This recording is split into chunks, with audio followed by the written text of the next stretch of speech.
Have you ever wondered about the world beyond our planet?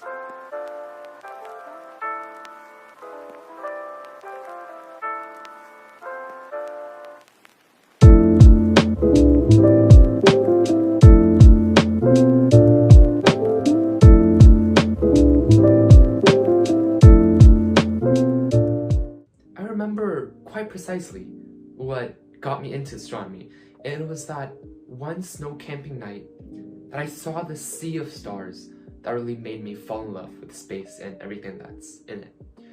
See, when I saw those stars, I didn't just think of those as plain dots on a black canvas, but more of individual, grand, mysterious, bizarre things in the universe that had its own history and will have its future. They're these mind-blowingly immense objects that we see every night, and yet we don't think what it really is. So today, let's look at what's truly fascinating about these stars in the universe. Every star in the universe, like our sun and all the other stars, started off with just a giant cloud of dust floating around in space, what we call a nebula. So how does this giant dispersed cloud of dust called a nebula form into the dense ball of hot matter like our sun, but still immense in size like we see today? The simple answer is gravity. Now, if you remember from our Forces of the Universe chapter, we talked about gravity as a force, and you are quite familiar with it. You're able to stand up on the ground because of gravity. So gravity clumps all the particles, all the individual dust particles together, slowly forming this more and more dense cloud of hot gas. As they get clumped and clumped more and more together, it soon becomes what we call a protostar, which is essentially just a hot clump of gas that is not yet a star and therefore a protostar, before the main sequence of the star. And as this protostar gathers more and more mass, eventually reaching Jeans mass, which is the mass that is required for a star to form, a very important process, very important process starts, called nuclear fusion.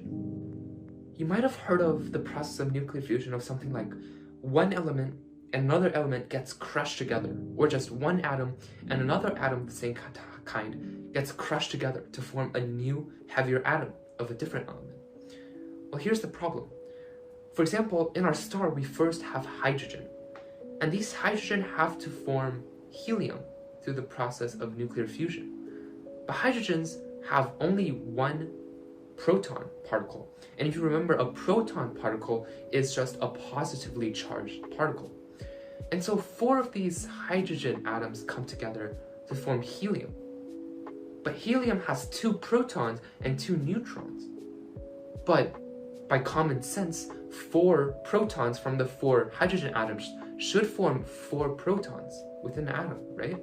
So where did the 2 neutrons come from? And where did the 2 protons disappear to? And this is where, as we've talked about in the second lesson, the weak force comes into play. Now, during this exchange, during the squeezing together of the hydrogen atoms, due to the weak force, during the process, 2 of the protons actually become neutrons, and they release some other subatomic particles along the way. But the idea is that this positively charged proton particle becomes a neutron, and that turns the 4 hydrogen atoms into 1 helium atom. So how does that relate to the formation of stars? Well, it turns out that in the process of nuclear fusion, it releases an immense amount of energy. In fact, you might have heard of, we have nuclear power plants, and they're responsible for a majority of the world's power. And so these dust these gas that the stars originate from, or are within a protostar, they are mostly hydrogen or even helium sometimes. And so when this protostar reaches Jeans mass, the required mass for the protostar to become a star, then the hydrogen atoms within the center of the protostar begin to fuse into helium. And that process releases a huge amount of energy. And this energy is what's responsible for preventing the star from collapsing in on its own. So in simpler words, when a star is in its protostar phase, which is just a bunch of hot gas in the center, it has gravity. So it attracts other particles. It keeps on sucking in mass. It keeps on increasing in mass. And this mass increases to a point where the center is so hot and the atoms are moving around so violently that eventually nuclear fusion begins.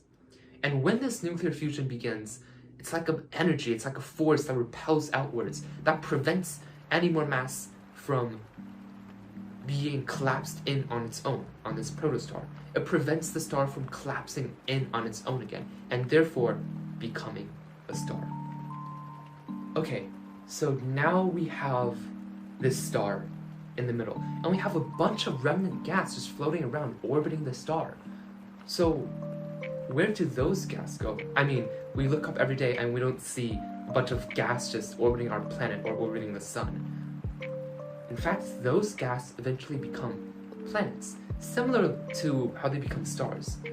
Gravity pulls some of the dust particles together where they're more dense, and slowly those dust particles become pebbles. Pebbles become rocks that grind each other and stick to each other because of gravity, and more rocks begin to compile onto each other until we have this one giant planet like we're standing on today.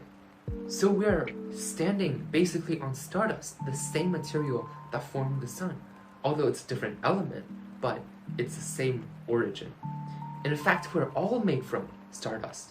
Life originated from the materials on Earth, and so we naturally are made from these stars just floating in space, the same material, the same stuff that created the sun. How crazy does that sound? Now our sun is also in the main sequence stage, and stars stay in this process for a very long time, this main sequence stage for a very long time. So what does it become next? What's the future for our sun?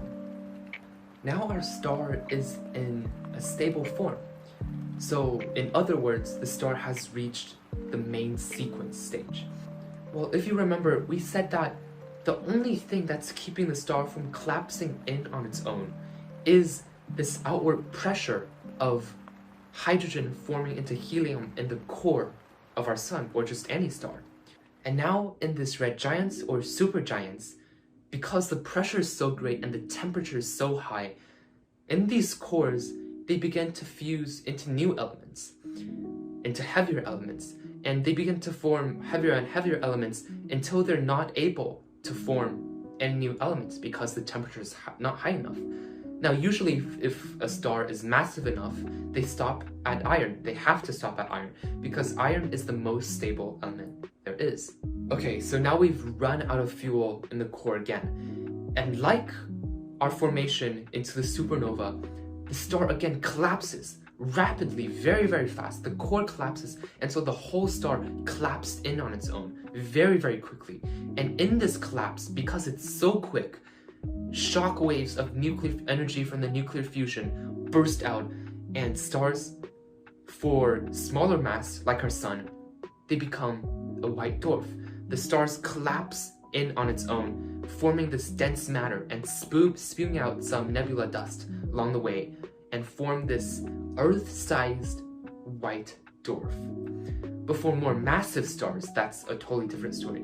The core keep on collapsing, and the outside keeps on collapsing very rapidly until shock waves of energy burst out, and that's what we call a supernova. Despite the immense amount of stars in our own galaxy, or even in space, supernovas are actually quite rare to catch, which makes them extremely valuable for scientific studies, and we have telescopes pointing at the sky just to capture these supernova. So then, the final stage for our sun at least, or stars similar to our sun, would be the white dwarf. This stable, Earth-sized, very dense star that will most likely be burning for quite a long time. But what about more massive stars? Stars that are more massive than our sun. And so when a very high mass star dies, it becomes a neutron star. And we'll talk about this and these objects in later chapters, but for now you can think of the neutron star as essentially this very, very high density, very small, it's only about the size of New York City, but it's very, very dense, it has a lot of mass. This very dense ball of mostly neutrons. In fact, it's so dense that if you were just to take a teaspoon of the neutron star, it would weigh as much as the Empire State Building. Very, very grand and magnificent building and object in the universe.